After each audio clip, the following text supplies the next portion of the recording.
नमस्कार, मैं हूं आपके साथ कविता थपलियाल। आप देख रहे हैं निवेश की एबीसीडी, एक ऐसा शो जहां पर निवेश की बारीकियों में हम जाते हैं और बाजार के दिग्गजों से आपको रूबरू करवाते हैं। और आज की इस कड़ी में हमारे साथ खास मेहमान जुड़ भी गए हैं। स्वागत करना चाहती हूं देवांग शाह, को head fixed income axis mutual fund का। देवांग, स्वागत है आपका निवेश की एबीसीडी में।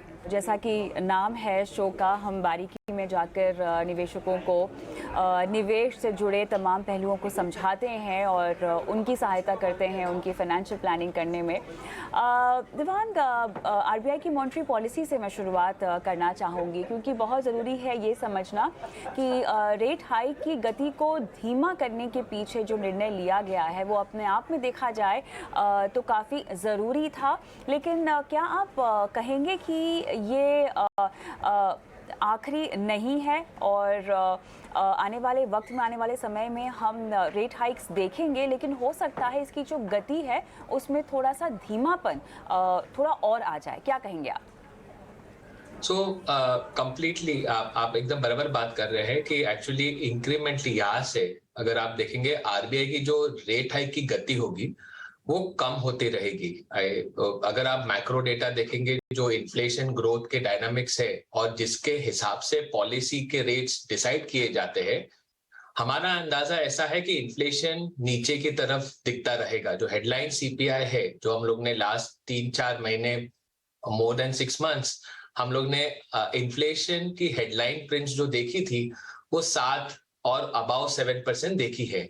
अभी हमारे डायरेक्शनली हमको लगता है कि इन्फ्लेशन अगले 6-8 महीने में नीचे की तरफ रहेगा और ग्रोथ भी थोड़ा बहुत सॉफ्टनेस दिखा सकता है। जो ग्रोथ जीडीपी डेटा रहता है, जो एक इंडिकेटर है कि इकोनॉमी कैसे चल रही है, वो भी नीचे की तरफ डायरेक्शन दिखा सकती है। तो दोनों के हिसाब से आई थिंक आरबीआई की जो इंक्रीमेंटल रेट हाइक्स रहेगी यहाँ से, वो पेस वो स्लो हो जाएगी और इंक्रीमेंटल रेट हाइक्स अभी क्वांटम छोटे रहेंगे।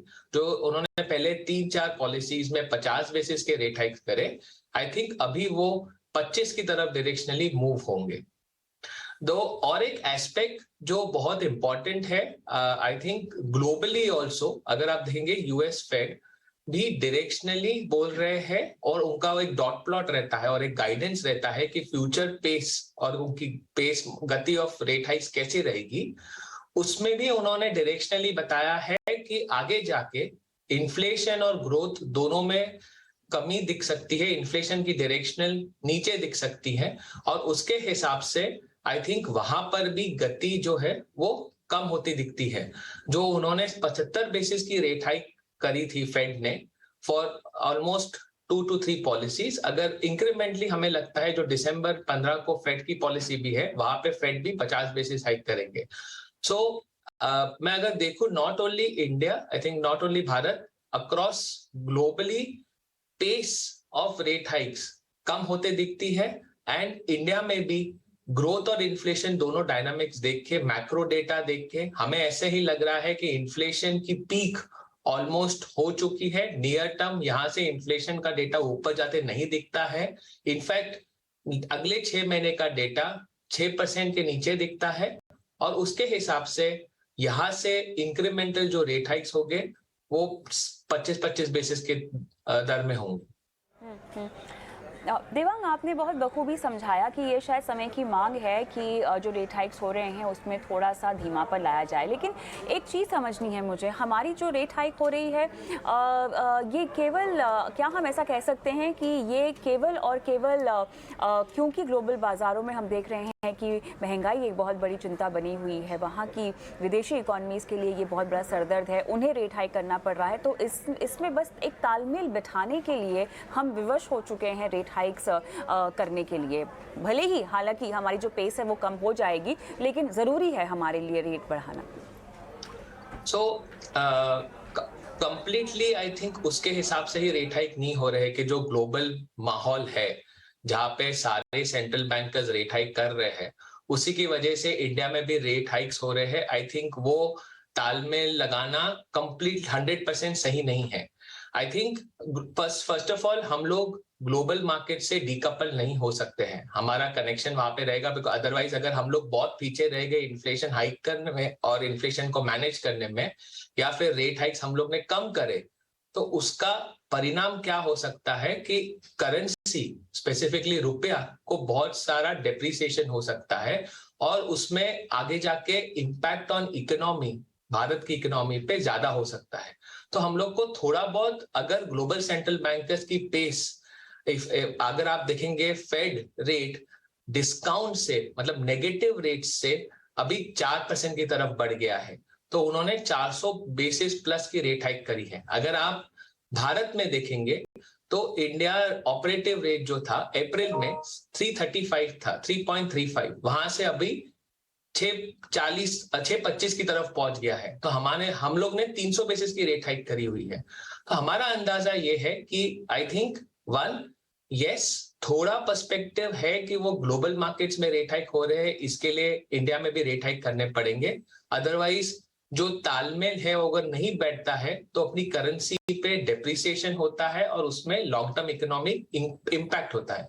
लेकिन दूसरा और एक विषय है जो जिसके वजह से आरबीआई भी रेट हाइक कर रहे हैं, वो है इंडिया का लोकली भी इन्फ्लेशन नीचे नहीं आ रहा है। जो महामारी है वहां पे अगर आप देखेंगे तो आरबीआई का जो कंफर्ट जोन है जहां पे वो रेट कट बंद करेंगे, वो है कि लॉन्ग टर्म इन्फ्लेशन का डायरेक्शनल हेडलाइन नंबर 4 से 5 के बीच में होना चाहिए। अभी हमारा जो हेडलाइन इन्फ्लेशन आ रहा है वो 6 से 7 के बीच में आ रहा है।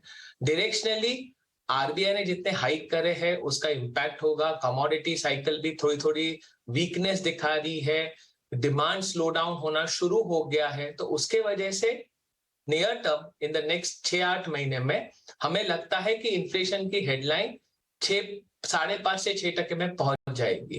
तो आरबीआई की पेस कम हो जाएगी, लेकिन आरबीआई कंप्लीटली रेट हाइक नहीं करेंगे, ये गलत होगा। हमारी अंडरस्टैंडिंग के हिसाब से 50% रीजन जो है वो है ग्लोबल मार्केट्स, और 50% रीजन ऐसा है कि it is more because of India का इन्फ्लेशन बहुत ऊपर है आरबीआई के कंफर्ट जोन से। चलिए, तो महंगाई की तो हमने बात कर ली और ब्याज दरें जो बढ़ रही हैं उसकी भी हमने काफ़ी हद तक बारीकी में जाकर आपसे समझाइश ले ली है। लेकिन अब जो मुझे समझना है वो है मंदी का पूरा खेल। मंदी हमारे लिए कितनी बड़ी चिंता है? वैसे तो हम काफ़ी मजबूत खड़े हैं अपनी इकॉनमी की बदौलत, डोमेस्टिक फ्रंट पर चिंता की कोई वजह नहीं है हमारे पास अभी तक। लेकिन क्योंकि इकोनॉमिक स्लो डाउन और रिसेशन कहीं ना कहीं अगर ग्लोबली है तो हम पर भी इम्पैक्ट करेगा ही करेगा।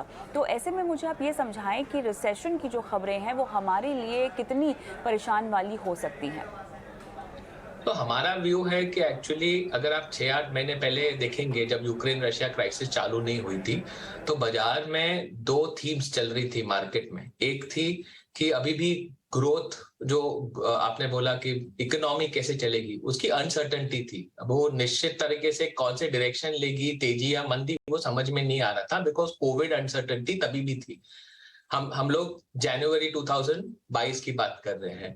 अगर हम लोग दूसरा पर्सपेक्टिव देखेंगे तो क्या था, इन्फ्लेशन बहुत ट्रांजिएंट था, लोगों को समझ में नहीं आ रहा था कि महामारी का डायरेक्शन कैसा है।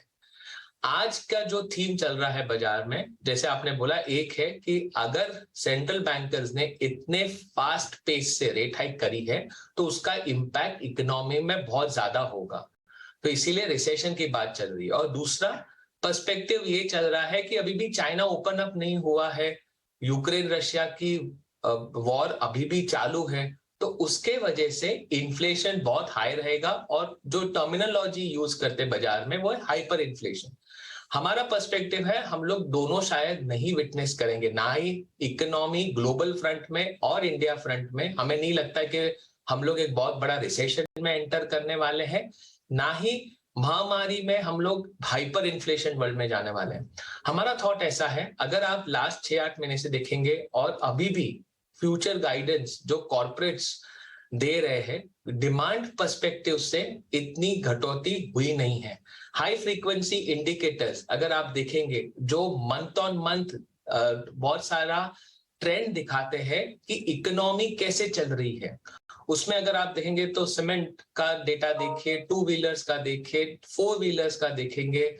अगर आप देखेंगे कि क्रेडिट कार्ड स्वाइप्स और यूपीआई कैसे चल रहे हैं इंडिया में, हमें नहीं लगता है कि बहुत बड़ी स्लो डाउन या रिसेशन का दौरा चालू होने वाला है इंडिया में। हाँ, जो 7-8% का ग्रोथ हुआ था, जिसमें थोड़ा बहुत बेस इफेक्ट भी चल रहा था, वो आगे जाके इंडिया का जीडीपी नंबर जो 2024 के लिए रहेगा, फाइनेंशियल ईयर 2024, वो हो सकता है कि अराउंड 6% हो या 5.75% हो। बट एक बड़ा रिसेशन हमें नहीं दिख रहा है, बिकॉज कंज्यूमर डिमांड अभी भी बहुत स्ट्रांग है। कॉर्पोरेट बैलेंस शीट्स बहुत साफ सुथरी हो चुकी है। लास्ट 3 साल में कॉर्पोरेट ने बहुत डीलिवरेजिंग करी, उन्होंने डेट बहुत घटाया है, बैलेंस शीट्स बहुत स्ट्रांग हुई है। और तीसरा एक बहुत बड़ा स्ट्रांग इंडिकेटर है कि गवर्नमेंट ने लास्ट 2-3 साल में बहुत अच्छा काम किया है। गवर्नमेंट ने एक बहुत बड़ी इंफ्रा पुश करी है, फिस्कल डेफिसिट को थोड़ा बढ़ाकर उन्होंने जो गवर्नमेंट स्पेंडिंग करी है उससे ग्रोथ साइकिल बहुत स्ट्रांग रही है। तो हमारा पर्सपेक्टिव है इस बजट में भी जो पेश हुआ जाएगा फरवरी में, गवर्नमेंट बहुत कोशिश करेगा कि एक अच्छा बजट दे, जिसमें वो खर्चा करेगा towards productive uses, and it will, हमें लगता है कि ग्रोथ साइकिल में कोई बड़ी वीकनेस या रिसेशन इंडिया में दिख नहीं रही है। ऑलराइट, चलिए अब यहाँ पर थोड़ा सा और विस्तार से बात करते हैं और बॉन्ड यील्ड्स की बात करते हैं।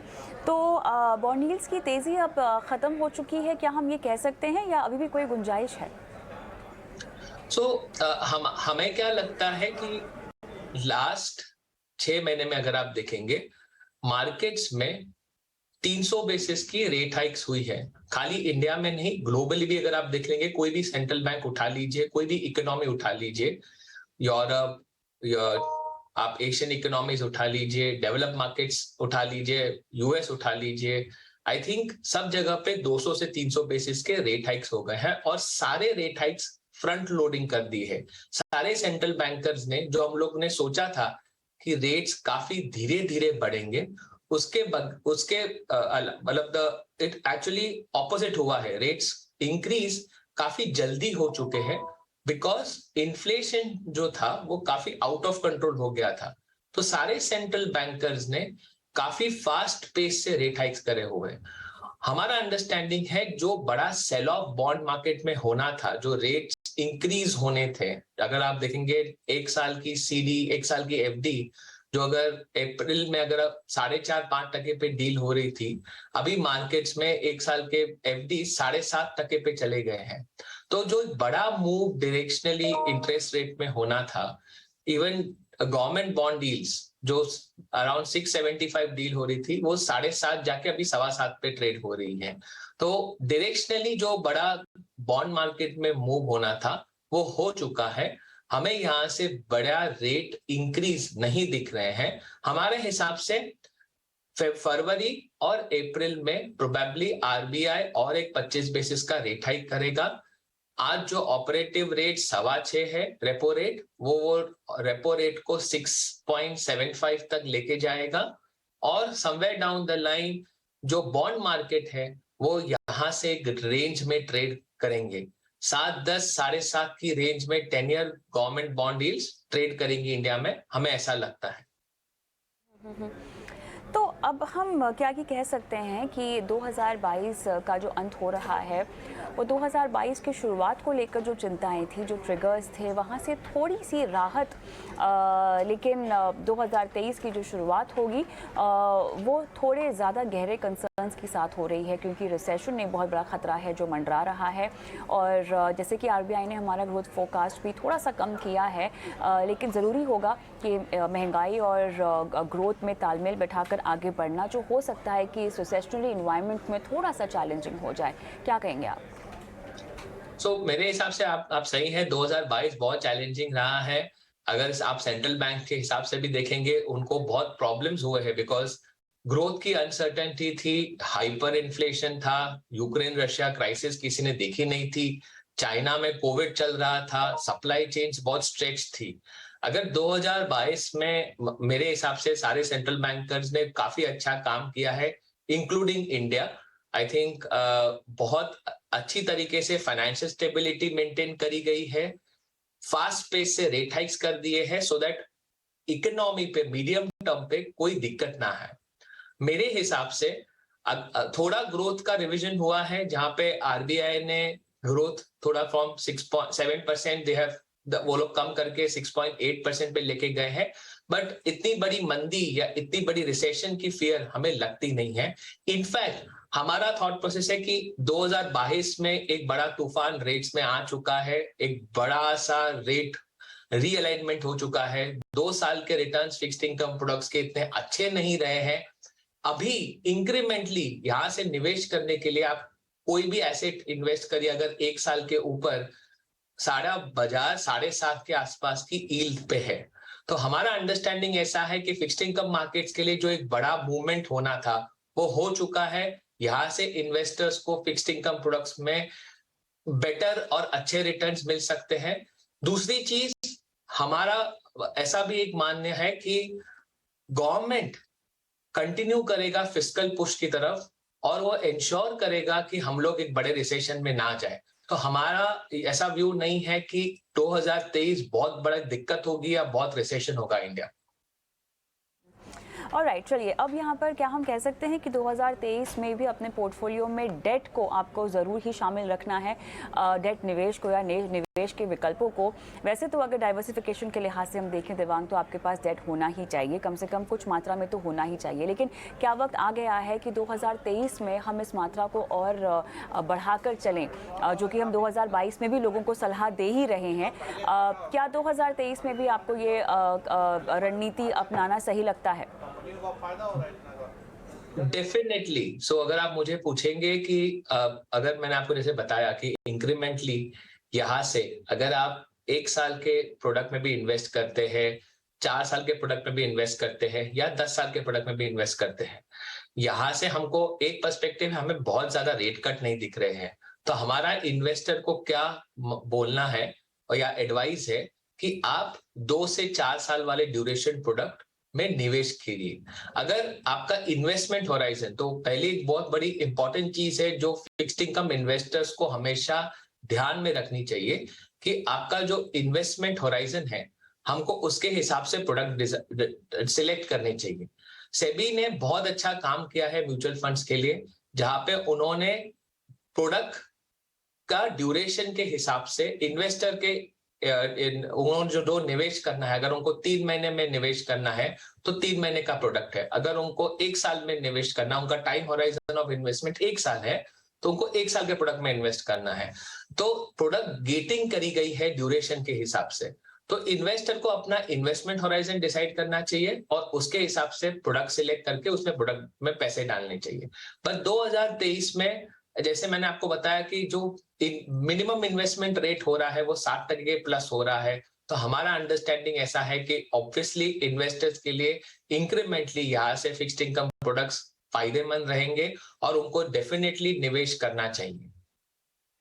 मुझे लगता है 2023 में रुपी शायद हमारे लिए, या रुपए की मूवमेंट और कमज़ोरी हमारे लिए एक बहुत बड़ी ट्रैक करने वाली चीज़ हो जाएगी, क्योंकि जिस तरह से हम देख रहे हैं कि कमज़ोरी बढ़ती ही जा रही है, ये हमारे लिए शायद एक परेशानी का विषय हो सकता है। क्या कहेंगे आप? मुझे ऐसा लगता है कि रुपये के बारे में हमारे माइंड में एक बहुत बड़ा फियर रहता है, बिकॉज हम लोग ने 2013-14 देखा हुआ है, जहां पे रुपी क्राइसिस में ही हम लोग ने 300 बेसिस की रेट हाइक देखी थी और बहुत सारा स्ट्रेस देखा था इकोनॉमिक आउटपुट पे, रेट्स पे, वोलेटिलिटी बहुत ज्यादा हुई थी और इन्वेस्टर्स को बहुत ज्यादा मार पड़ी थी। आई थिंक तो वो एक फियर हमारे माइंड में रहता है। अगर आप रिलेटिव बेसिस में देखेंगे तो जब तक इंडिया की ग्रोथ स्टोरी स्ट्रांग है, मुझे एक्चुअली रुपये पे इतना बड़ा डेप्रिसिएशन या इतना बड़ा वोलेटिलिटी नहीं दिखती है हमारे हिसाब से। इनफैक्ट अगर आप लास्ट 3-4 साल देखेंगे तो आईएनआर मतलब रुपया ने बहुत अच्छा परफॉर्मेंस दिया है compare to rest of the all currencies. Globally आप कोई भी करेंसी पिकअप कर लीजिए, चाइनीज युआन पिकअप कर लीजिए, आप यूरोप का जो करेंसी यूरो पिकअप कर लीजिए, जापानीज येन पिकअप कर लीजिए, डेवलप मार्केट की other currencies pickup, pound pickup कर लीजिए, आई थिंक रुपये ने बहुत अच्छी परफॉर्मेंस दी है। हाँ, इस साल थोड़ा I think because of currency dollar appreciation, somewhat inflation, ये दोनों के वजह से रुपये का 8-10% का डेप्रिसिएशन हुआ है। लेकिन हमें 2023 में रुपये पे बहुत बड़ा नेगेटिव व्यू नहीं है। हम लोग करेंसी एक्सपर्ट्स नहीं हैं, हम लोग रेट्स एक्सपर्ट्स हैं। लेकिन मैक्रो देख के जहां पे ग्रोथ स्टोरी काफी इंटैक्ट लग रही है इंडिया में, रिलेटिवली हाँ ग्रोथ स्लो डाउन होगा, बट अगर आप पूरा वर्ल्ड देखेंगे आज तो सारी इकोनॉमीज कॉन्ट्रैक्शन मोड में है, जहां पे रिसेशन या स्लो डाउन हो सकता है। उसके अगर आप इंडिया को कंपेयर करेंगे तो हमें लगता है इंडिया में अभी भी ग्रोथ स्टोरी काफी स्ट्रांग है। तो करेंसी डेप्रिसिएशन हमें बड़ी नहीं लगती है। 5-7% करेंसी डेप्रिसिएशन हो सकती है, बिल्कुल हो सकती है, लेकिन एक 10-15-20% करेंसी डेप्रिसिएशन हमें नहीं, उसका भय हमें नहीं लगता है। चलिए आगे बढ़ते हैं और यहाँ पर कुछ डेट फंड्स की हम बात कर लेते हैं। हम जानते हैं कि ये ऐसी कैटेगरी है देवांग जहाँ पर आपके पास लगभग 16 विकल्प है निवेश करने के लिए, हर अवधि के लिहाज से और हर जोखिम उठाने की क्षमता के लिहाज से आपको इस कैटेगरी में एक निवेश विकल्प मिल जाएगा। हाल ही में सेबी ने एक नोटिफिकेशन जारी किया जहाँ पर एक्टिव डेट फंड्स को लेकर कुछ नियम कानून सामने आए हैं। कृपया हमें इसके बारे में समझाएं कि एक्टिव डेट फंड्स को लेकर किस तरह की कैपिंग और किस तरह के निवेश को लेकर, रेटिंग को लेकर यहाँ नया सर्कुलर नोटिफिकेशन जारी किया गया है। तो फर्स्ट ऑफ ऑल, जैसे आपने सही बताया, प्रोडक्ट जो इन्वेस्टर्स को इन्वेस्ट करना है उनको अपना टाइम होराइजन डिसाइड करना है, और टाइम होराइजन के हिसाब से सेबी ने बहुत अच्छे प्रोडक्ट कैटेगरीज बनाए हुए हैं। जैसे 3 महीने के प्रोडक्ट है, 6 महीने के प्रोडक्ट है, 1 से 3 साल के प्रोडक्ट है, 10 साल प्लस के भी प्रोडक्ट है। सो आप इन्वेस्टर को अपना इन्वेस्टमेंट होराइजन डिसाइड करना चाहिए और उसके हिसाब से प्रोडक्ट में इन्वेस्ट करना चाहिए। मैक्रो कॉल हमारे हिसाब से हो गया है, जहां पे रेट्स काफी ऊपर आ चुके हैं, तो इन्वेस्टर को फिक्स्ड इनकम एलोकेशन करना चाहिए। दूसरी बात, आपने जो क्वेश्चन पूछा कि जो सेबी ने सर्कुलर निकाला है जिसमें उन्होंने इश्यूअर लेवल पे रेटिंग के हिसाब से कैप डाल दिया है। जो जैसे मैं आपको एग्जांपल दे रहा हूं, पहले सेबी ने हम लोग को क्या उसमें अलाउ करा था प्रोडक्ट्स में, कि अगर आपके पास एक single paper, single instrument of a company, single एक भी कोई, अगर एग्जांपल रिलायंस इंडस्ट्रीज ले लेते हैं तो आप, या कोई भी कंपनी ले लेते हैं, XYZ कंपनी, हम लोग 10% के ऊपर इन्वेस्ट नहीं कर सकते हैं। ये सेबी का रेगुलेशन था। इस न्यू सर्कुलर के हिसाब से सेबी ने क्या करा हुआ है, सेबी ने उसको रेटिंग के हिसाब से, तो अगर आपको AAA इशूअर है, कोई भी इशूअर XYZ अगर AAA है तो उसको आप 10% तक इन्वेस्ट कर सकते हैं। अगर वो इशूअर की रेटिंग AA है तो उस पे 8% का कैप लगा दिया है। और तीसरा है कि अगर वो कंपनी की रेटिंग या इशूअर की रेटिंग A कैटेगरी में है तो उस पे 5% का कैप लगा दिया गया है। तो आई थिंक उनका थॉट प्रोसेस क्या है कि रेटिंग के हिसाब से उन्होंने कैप्स लगा दिए हैं ऑन सिंगल इशूअर। ये और प्रोडक्ट को डाइवर्सिफिकेशन करने के लिए है, सो दैट जो फंड मैनेजमेंट, अगर कोई जोखिम इन्वेस्टर को ना आए, अगर कोई क्रेडिट साइकिल खराब हुई, अगर कुछ बड़ा डाउनग्रेड हुआ, तो इन्वेस्टर को impact on the return, fund return पे कम पड़े। इसीलिए ये रिस्ट्रिक्शन डाले गए हैं।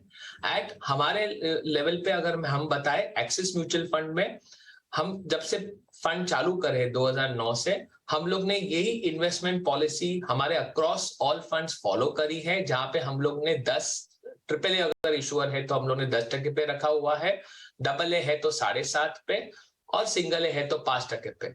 और बहुत सारे म्यूचुअल फंड शायद ये फॉलो करते, तो हमें नहीं लगता है कि ये नई सर्कुलर के हिसाब से किसी को बहुत दिक्कत आएगी। इनफैक्ट इन्वेस्टर के लिए ये ज्यादा अच्छा है, जहां पे रिस्क बहुत डाइवर्सिफाइड हो जा रहा है और जोखिम और इम्पैक्ट और रिटर्न कम हो जाता है अगर कोई केस में डाउनग्रेड हुआ या कभी कोई केस में डिफॉल्ट हुआ तो।